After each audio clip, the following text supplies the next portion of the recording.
Bueno, pues como ya lo hemos platicado varias veces en estas conversaciones, la programación es el producto de una reflexión larga sobre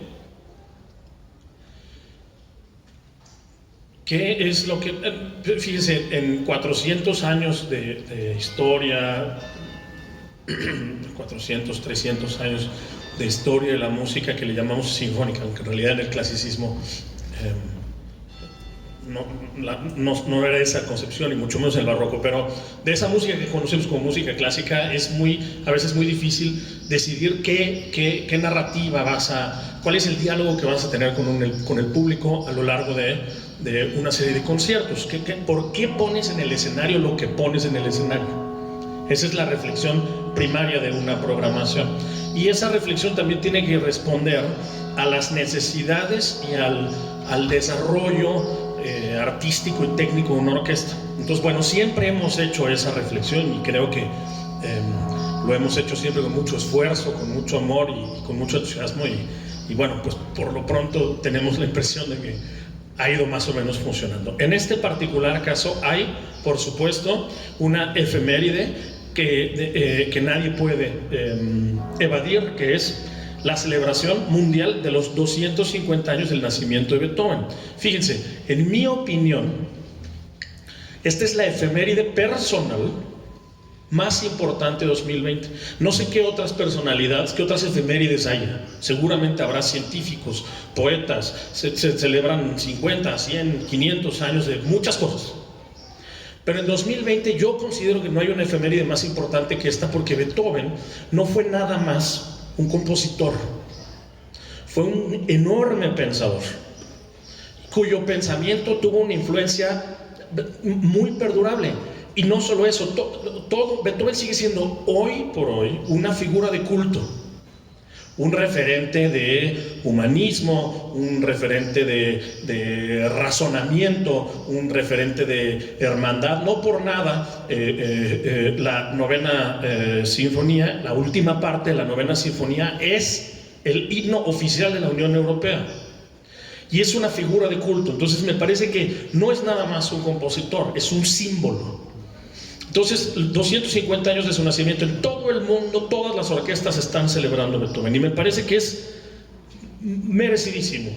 Es, aparte de todo, el compositor que revolucionó la sinfonía. Es decir, él le dio el paso, él fue quien dio el primer paso realmente sólido del clasicismo al romanticismo, quien expandió las estructuras de la sinfonía, la forma, la manera de hacer sinfonía, la expandió por completo. El gran paso que le dio a la historia fue con la Sinfonía Heroica, su tercera sinfonía. Ahí realmente dijo así de tajo: la música va a ser ahora distinta. Y es una persona que expandió enormemente las posibilidades técnicas del piano. Fíjense, un instrumento tiene posibilidades, ¿no? Hay cosas que se pueden hacer y que no se pueden hacer en un instrumento. Y esas hay que irlas explorando y hay que irlas expandiendo. Pero a alguien se le tiene que ocurrir. ¿Me explico? O sea, tiene que llegar una mente que se siente y diga: vamos a hacer y que todos los demás digan: a mí no se me había ocurrido. Y eso es expandir las posibilidades técnicas de un instrumento. Beethoven escribió 32 sonatas para piano, y con ellas realmente redefinió la técnica del instrumento. Posteriormente lo hizo Chopin y después Rachmaninoff. Pero no son tantísimos compositores los que han redefinido la técnica del instrumento. Beethoven fue uno de ellos. Entonces, bueno, 250 años del nacimiento de Beethoven, por supuesto, sus 9 sinfonías, que son, aparte de todo, es impresionante como cada sinfonía de Beethoven es distinta, totalmente distinta. Es impresionante, es un universo completamente distinto. La primera, la tercera y la quinta no se parecen en nada. Y la sexta, la séptima, cada una tiene su narrativa, su entorno, su imagen, su ethos, su afecto. Tiene una pulsión completamente distinta. Entonces, a mí me parece que para el público va a ser muy interesante ver a la misma orquesta a lo largo de 5 meses tocando todas las sinfonías de Beethoven, pero con distintos directores, porque los directores tienen una influencia fundamental en el resultado de un concierto. Entonces ese proceso yo creo que va a ser muy agradable, muy divertido, muy interesante, muy ilustrativo para el público y para la propia orquesta. Se dice fácil porque son obras de repertorio, pero créanme, las 9 sinfonías en 5 meses se necesita una orquesta potente y decidida. Esa es la primera, digamos, la columna vertebral de la programación. Parte de esta columna vertebral está el ciclo Grandes Pianistas, que son 5 pianistas de prestigio internacional que vienen y que son todos muy diferentes. Empezamos con Jorge Federico Osorio, por poner un ejemplo. Es un pianista de alrededor de unos 70 años. Es el solista más importante que ha habido en la historia de México, el pianista más importante en la historia de este país. Y después viene Roberto Proceda, que es un italiano que tiene una lógica completamente distinta. Después viene Sofía Bacheruk, que es rusa, muy jovencita, y luego viene, y así, ahí pues, ¿no?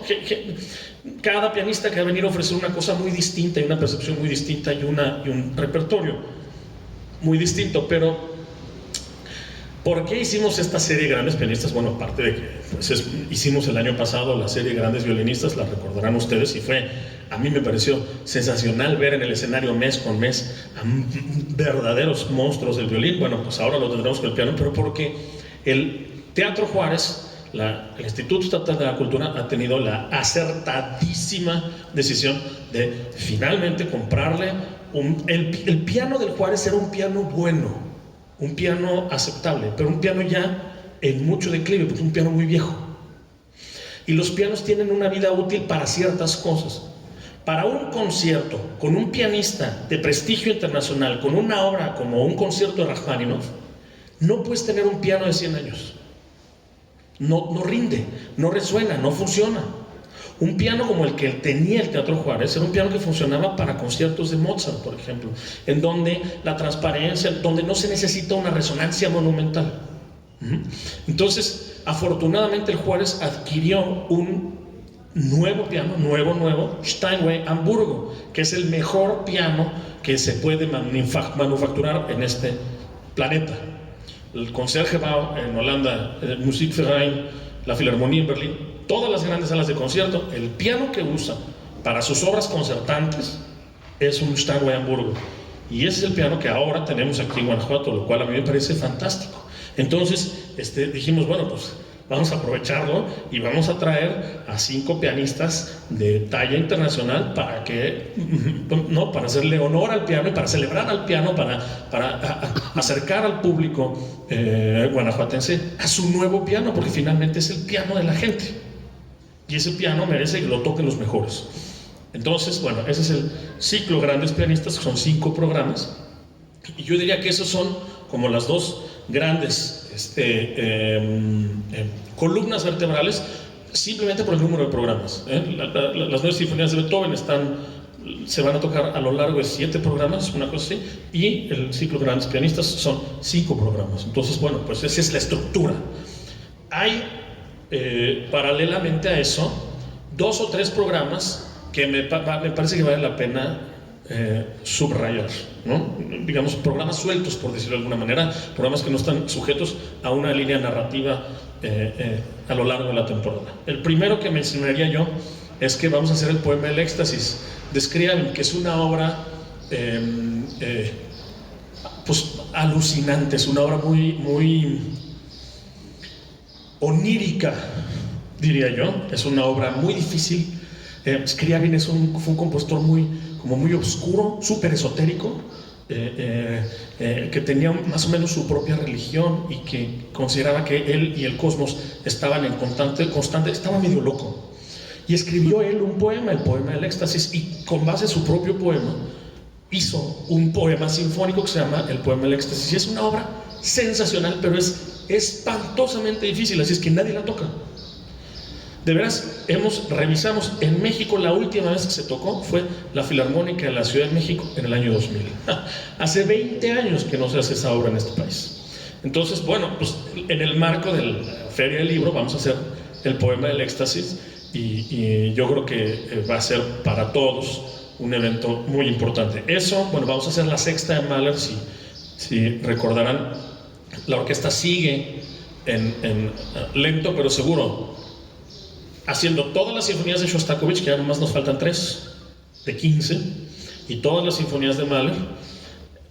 Habiendo tocado la sexta, que la vamos a hacer en marzo, nos va a faltar nada más la séptima, la octava y la novena, 3. Entonces, y son ciclos muy importantes porque son los 2 sinfonistas más importantes del siglo XX, Shostakovich y Mahler. Y otro programa que merece ser subrayado es que la OSUG va a tocar con el Bafug, y eso va a ser un espectáculo de locos, eso va a estar increíble. El Bafug, don Roberto va a hacer una coreografía especial para, vamos a hacer, no recuerdo perfecto de memoria, pero vamos a hacer Tierra de Temporal, El Huapango, creo que Sones de Mariachi, y no me acuerdo, es nacionalismo mexicano, pues, que es un repertorio también muy cercano a esta orquesta, y don Roberto va a hacer una coreografía para esas 3 piezas específicas, y entonces la OSUG va a estar abajo y el Bafug va a estar arriba en el Auditorio del Estado, y yo pienso que eso va a ser verdaderamente histórico, porque son, digamos, los dos barcos bandera de la vida cultural en el Estado, la OSUG y el Bafug. Y bueno, tenemos en 2 semanas selecciones del teatro musical, algo que la orquesta hace muy poquito. O sea, ya saben, los musicales, West Side Story, Carrusel, Porgy and Bess, ese tipo de cosas, que es muy importante, es muy interesante, es muy valioso, es parte de la cultura musical norteamericana, y que vale la pena asomarse de vez en cuando, porque hay muchas cosas muy interesantes. Lo vamos a hacer con una cantante mexicana extraordinaria que se llama Gabriela García, leonesa. Y bueno, finalmente este viernes abrimos la temporada con el arranque del ciclo Grandes Pianistas, el concierto para piano número 5 de Beethoven, conocido como El Emperador, que es un concierto fantástico, con Jorge Federico Osorio, que repito, es el pianista más importante en la historia de este país. Y posteriormente hacemos la Sinfonía de Órgano de Camille Saint-Saëns, el compositor francés. Esta sinfonía de órgano es muy peculiar porque utiliza un órgano de una manera muy prominente. O sea, la orquesta está tocando, de repente el órgano te avienta una sonoridad. Pues es una obra en ese sentido muy teatral y muy efectista, porque el órgano, pues no te lo esperas y de repente aparece ahí de una manera muy monumental, casi aplastando a la orquesta. Y por supuesto, pues vamos a poner al organista en el escenario, lo vamos a elevar 1 metro para que lo vean todo.